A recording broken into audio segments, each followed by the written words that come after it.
Dernier jour des dépôts des candidatures pour la présidentielle du 20 décembre prochain en République démocratique du Congo. Ce dimanche, plusieurs candidats ont déposé leur dossier au bureau des réceptions et traitement des candidatures, dont la foulée on retrouve les pasteurs Théodore Ngoyi et Délice Sanga. Situation sécuritaire au nord Kivu, les Wazalendo continuent de repousser les rebelles du M23. Ils ont repris le contrôle d'un Touro et d'une partie des Kichanga. Bonsoir à tous et bienvenue. Si vous nous rejoignez sur Télé 50, ouvrons ce journal par le nouvelle de la CENI.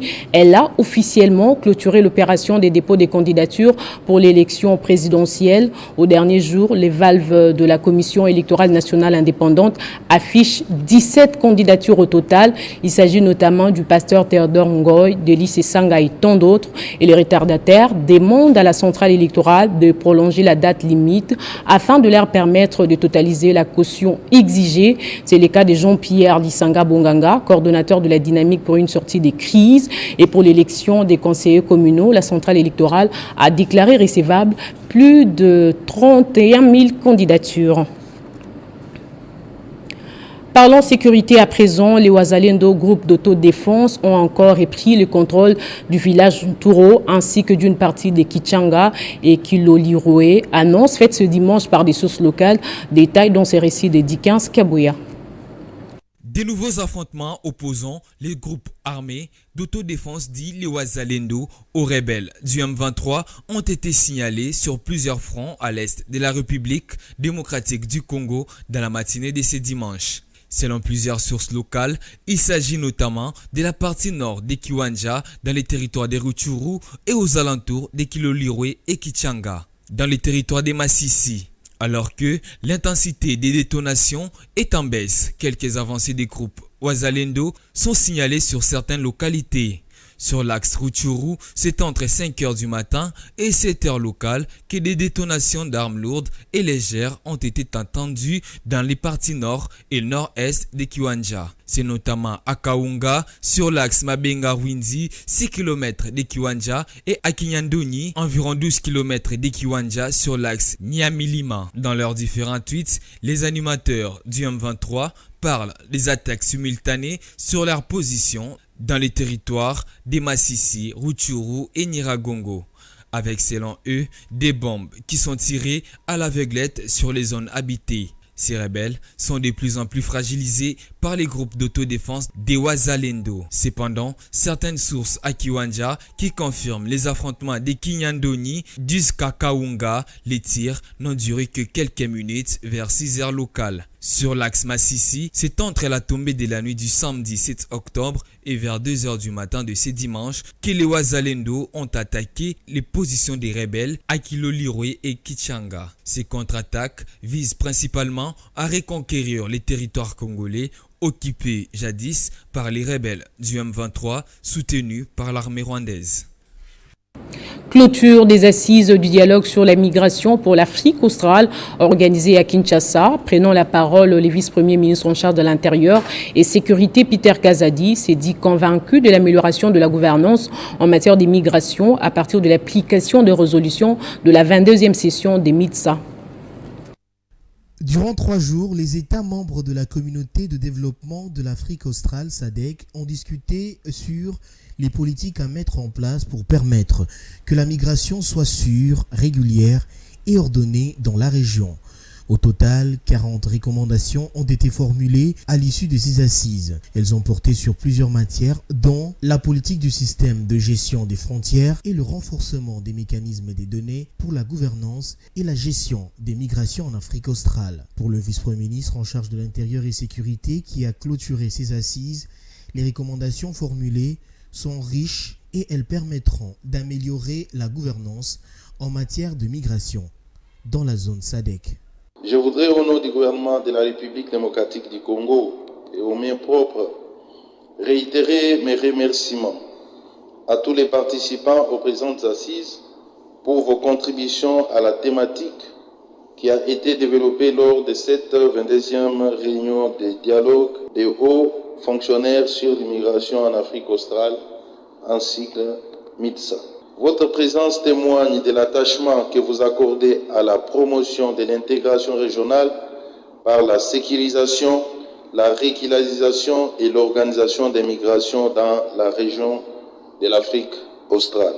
Pour cela, le vice-premier ministre de l'Intérieur et Sécurité a félicité les délégués des différents pays membres de la SADC qui ont pris part à ces travaux. Du côté de la République démocratique du Congo, outre le VPM de l'Intérieur, le ministre de l'Intégration régionale Antipas Moussa Nyamwisi était aussi présent lors de la clôture de ces assises. Des cadeaux symboliques composés essentiellement d'œuvres d'art ont été remis par le vice-premier ministre en charge de l'Intérieur, Peter Kazadi, aux États membres de la SADC ayant fait le déplacement de Kinshasa. Pour rappel, le dialogue sur la migration pour l'Afrique australe a été organisé par la RDC, la SADC et l'Organisation internationale de la migration. Une semaine après sa participation au mini-congrès d'investiture du président Félix Tshisekedi comme candidat de l'Union sacrée de la Nation à la prochaine présidentielle, le gouverneur de la province du Haut-Uélé est de retour à Isiro. À l'aéroport, Christophe Basséan Nanga dit être revenu pour préparer l'arrivée du Premier ministre Jean-Michel Sama Lukonde avant de renouveler les soutiens de sa juridiction au chef de l'État.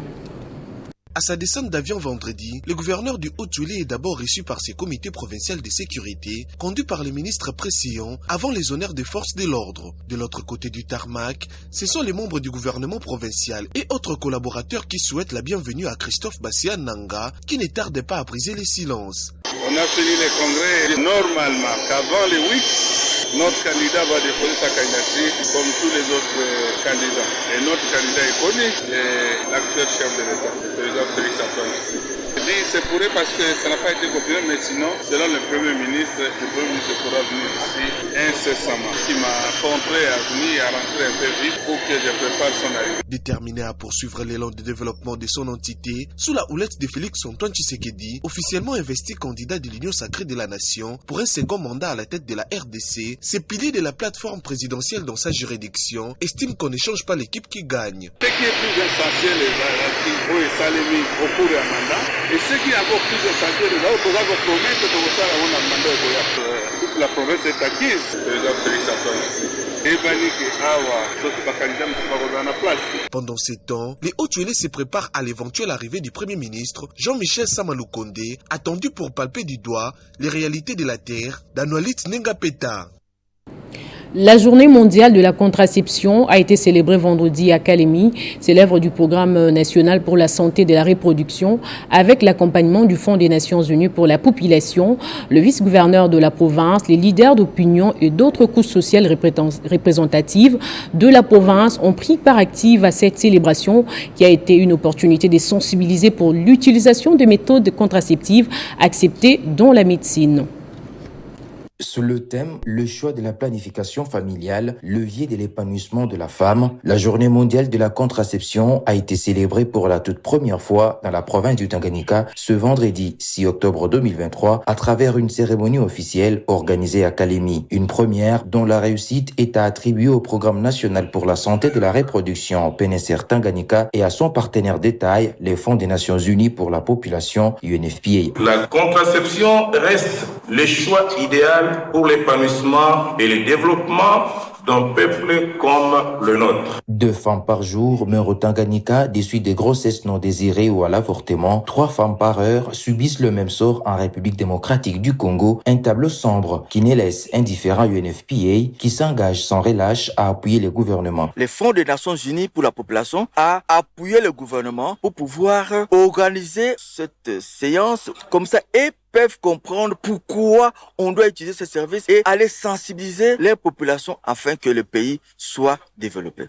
Déterminé à inverser la courbe, le PNSR Tanganyika reste optimiste et attend davantage l'accompagnement des partenaires pour gagner ce pari.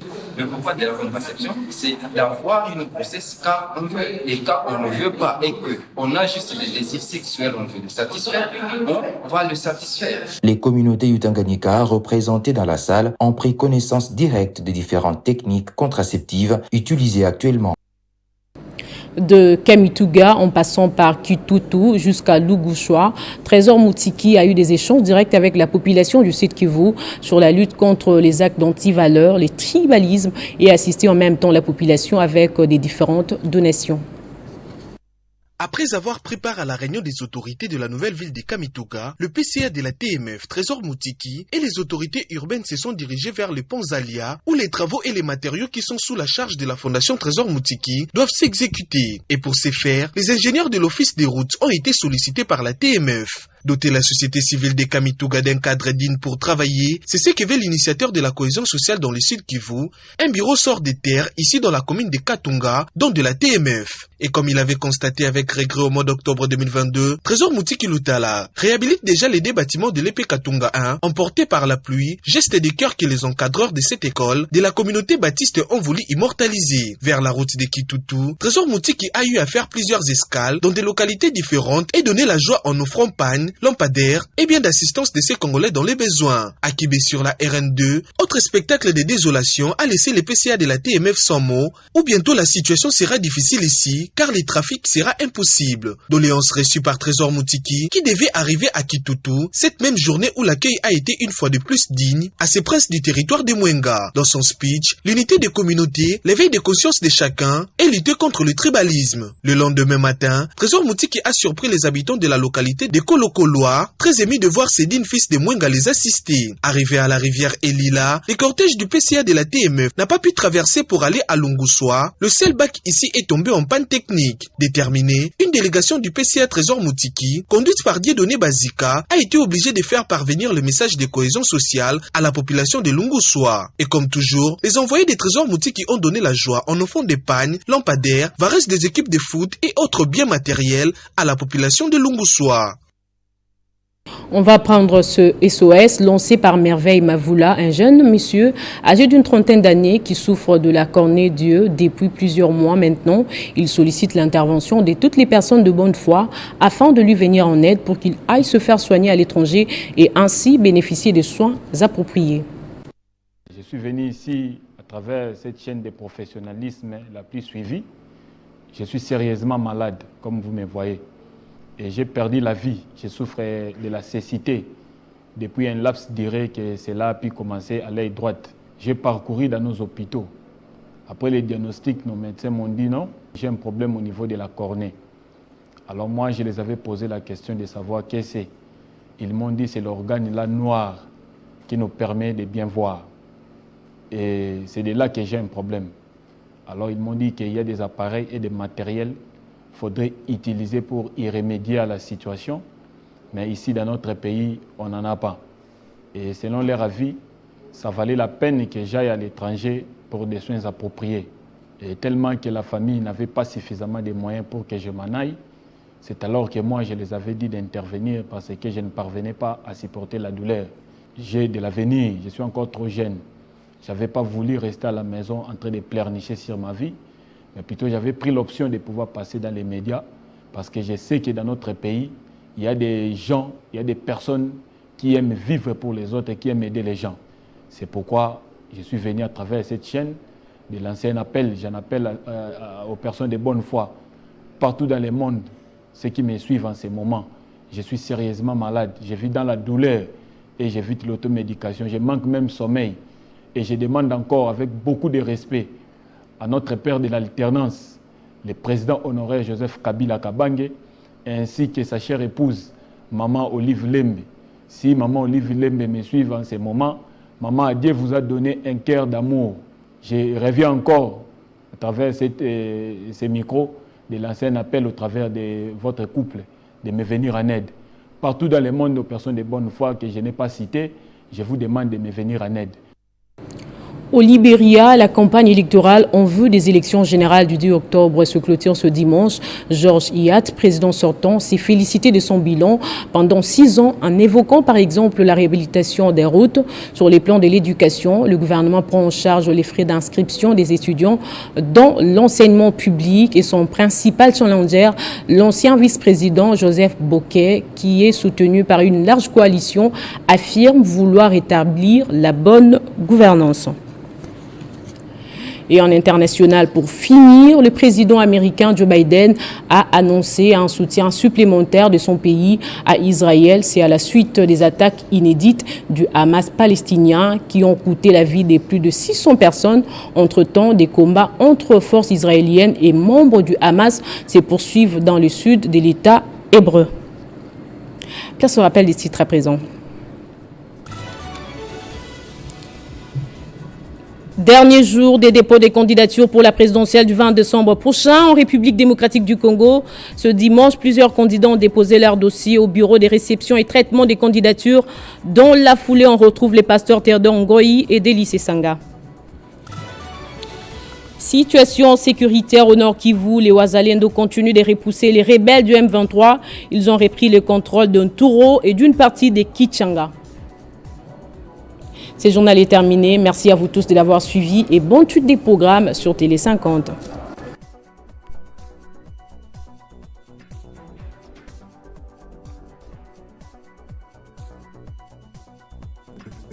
Retrouvez toute l'actualité en continu sur www.tele50.cd.